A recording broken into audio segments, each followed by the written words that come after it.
জয়গুরু। পরমদয়াল শ্রী শ্রী ঠাকুরের শ্রীচরণে জানাই ভূমিষ্ঠ প্রণাম। আপনাদের প্রতি প্রত্যেককে জানাই রানন্দিত জয়গুরু। আজ ইষ্ট প্রসঙ্গে আলোচনা করব, একটি নয়, আজ অনেকগুলো বিষয় নিয়ে আলোচনা করব। আমরা যে কোনো সময় যে কোনো সমস্যায় পড়তে পারি। ঠাকুরকে নিয়ে আছি বলে এই নয় যে আমার কোনো সমস্যা আসবে না, কিংবা সমস্যা এলেও তার তাড়াতাড়ি সমাধান আসবে। মেন যে সমস্যা, আমরা ঘর সংসারে পরিবারে আমাদের স্বামী স্ত্রীর মধ্যে যদি ঝামেলা হয়, সেক্ষেত্রে এক বড়ই সমস্যা, অশান্তির ব্যাপার। যদি সন্তানরা ভালো না থাকে, সেক্ষেত্রে এক সমস্যা হয়। তো এরকম প্রসঙ্গ নিয়েই আজকে এসেছি, শুনুন। একদিন এক গৃহবধূ বর্তমান আচার্যদেবকে নিবেদন করল, বরের সাথে বনিবনা হচ্ছে না। 1 বৎসর বিয়ে হয়েছে, মাত্র 2 দিন থেকে চলে এসেছি। আচার্যদেব বলছেন, তুমি কি চাও? ওই মেয়েটিকে বলছেন। ওই বধূ বলছেন, ঘর করতেই চাই। আচার্যদেব বলছেন, মায়েদের সাথে ছেলেরা পারে না। নিজেকে তীব্র করো, তবেই জয়ী হবে। যত কাঁদবে তত মনে হবে আমি পারবো না। নিজেকে অবলা মনে করতে নেই। যদি চাই তবে সব মেয়েই নিজেকে রক্ষা করতে পারে। দেখতে হয় ওর মানসিক কোনো সমস্যা আছে কি না। বহিরাগত এক পরিবার এসেছে।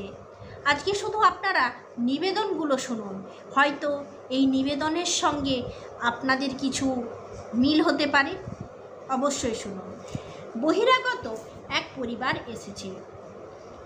তাদের এক মেয়েকে দেখিয়ে জানানো হলো প্রচণ্ড রাগ। মেয়েটির সম্মুখে দাঁড়িয়ে আচার্যদেব মেয়েটিকে জিজ্ঞাসা করছেন, তুই পড়াশোনা করছিস? মেয়েটির বাবা বললেন, সাইকোলজিতে অনার্স পড়ছে। এবার আচার্যদেব মেয়েটিকে বলছেন, পড়াশোনা যখন করছিস, সাইকোলজি মানে সোশ্যাল অ্যাটমসফিয়ার সম্পর্কিত। এক মত বা এক প্রেক্ষাপটে যারা দানা বেঁধে থাকে, তারাই হচ্ছে সোশ্যাল অ্যাটমসফিয়ার এলিমেন্টস। এই ধরনের যারা, তাদের মধ্যে বন্ধনের একটা কায়দা থাকে। সেই কায়দাকে মেনটেন করতেই হবে। তুমি নিজেই বোঝো, নিজেই করো। তোমাকে কেউ সাজেশন দিলে সেটা যে পালন করতেই হবে তার কোনো মানে নেই। তুমি যেটা মনে করো ভালো, তাই করো। শোনো, এক রাজার সব ছেলেরা দুর্বিনীত।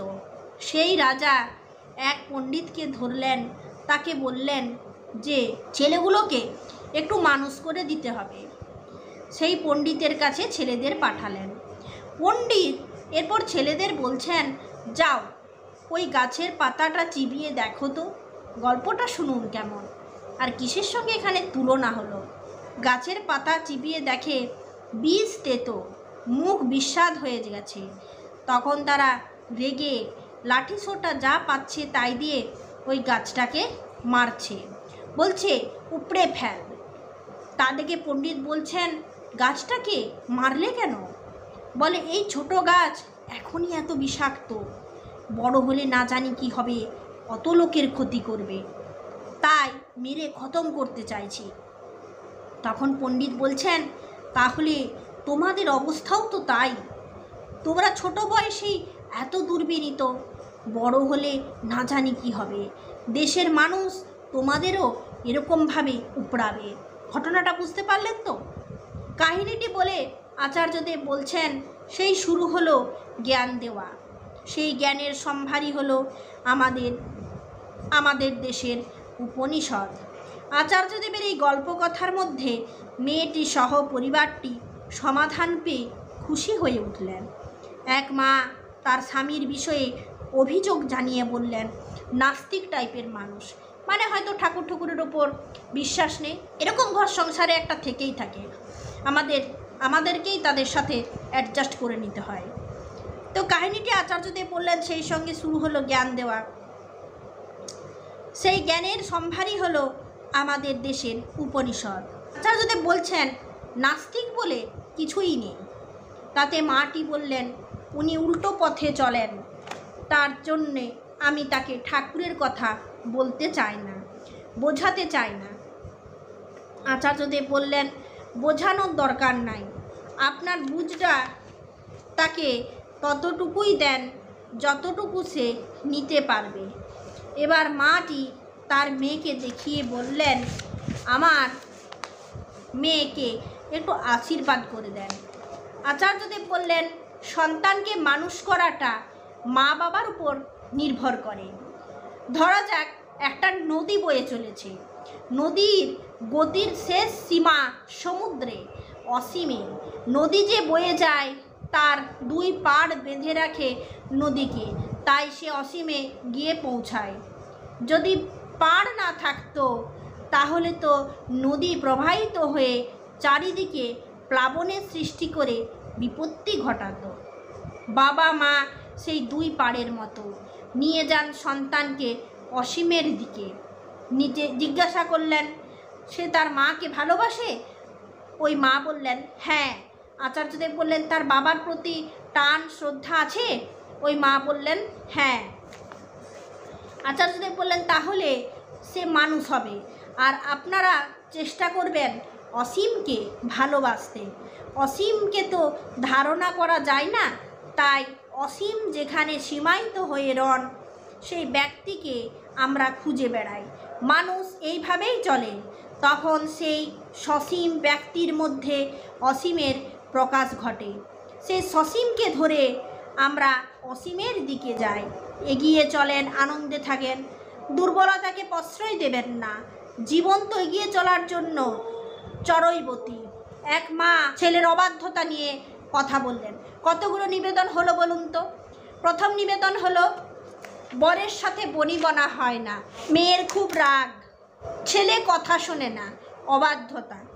আচার্যদেব তাকে বলছেন, গাছ যদি বলে মাটি ছেড়ে আমি এখন বেরিয়ে পড়ব, তখন কি বৃক্ষ ফল দেবে?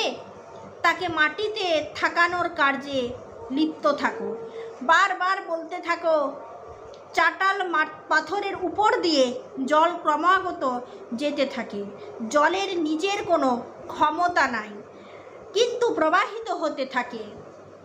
প্রবাহের শক্তিতে সেই জল ও মহাপাথর খণ্ডকে নিজের সুবিধার্থে কেটে কেটে গোলাকার করে নিতে পারে। আপনি আপনার সন্তানকেও করুন সেই রকমভাবে। বলতে থাকুন, বলতেই থাকুন, কাঁদুন, হাসুন, লম্পঝম্প করুন, যা করলে তার মঙ্গল হবে তাই করুন।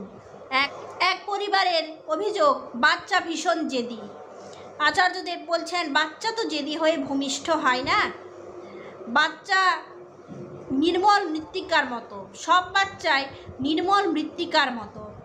বাবা মা বোঝে না শাসন কিভাবে করতে হয়, আর জেদের সময় বা কিভাবে আচরণ করতে হয়। বাচ্চাটা হয়তো রেগে আছে, সে জেদ করছে, আমরা হয়তো সেই সময় তাকে ভীষণভাবে শাসন করছি, মারধর করছি, এতে কিন্তু বাচ্চা আরও বিগড়ে যায়। বাচ্চার মনে একটা ভীষণভাবে বাজে প্রভাব সৃষ্টি হয়। বাবা মা বোঝে না শাসন কিভাবে করতে হয়, আর জেদের সময় কিভাবেই বা আচরণ করতে হয়। যখন জেদ করে একদম ধর্তব্যের মধ্যেই আনতে হয় না, একা রেখে বেরিয়ে যেতে হয়, তাতে দুদিনেই শান্ত হয়ে পড়ে। জেদের সময় শাসন না করে, বেশি কথা না বলে, তখন একদম তাকাতেই নাই, তাহলে ঠান্ডা হয়ে যায়। আমার পাশে কেউ নাই, এই ফিলিংটা তাকে বুঝিয়ে দেয়। তখন কোনো কথা বলতে নাই, ঘর ছেড়ে বেরিয়ে যেতে হয়। তাতে বাচ্চা বোঝে যে আমার আচরণটা ঠিক হচ্ছে না এবং এরকম করা যাবে না।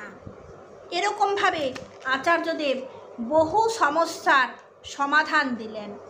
ছেলের কথা শোনে না, ছেলে ভীষণ জেদি, স্বামীর সাথে বনিবনা হয় না, এরকম অনেক রকমভাবে আমাদের ঘর সংসারে সমস্যা হয়ে থাকে। সমাধানগুলো করবার জন্য যে টেকনিক আচার্যদেব দিলেন, যেভাবে আমাদের পথ দেখালেন, এই পথে এইরকমভাবেই আমরা চলব, তাহলে আমাদের জীবনে হাজারো সমস্যা আছে, কিন্তু সমস্যার সময় নিজেদেরকে অসহায় মনে হবে না। আমরা যদি এই রকমভাবে চলতে থাকি, আচার্যদেব যেমনভাবে আমাদের পথ দিলেন সেই পথে আমরা যদি হাঁটতে থাকি, অবশ্যই আমরা জীবন পথে এগিয়ে চলব সমাধান নিয়ে। আজকে এই পর্যন্তই। আপনারা সকলে সুস্থ থাকুন, ভালো থাকুন, আচার্য সঙ্গ করুন। জয় গুরু।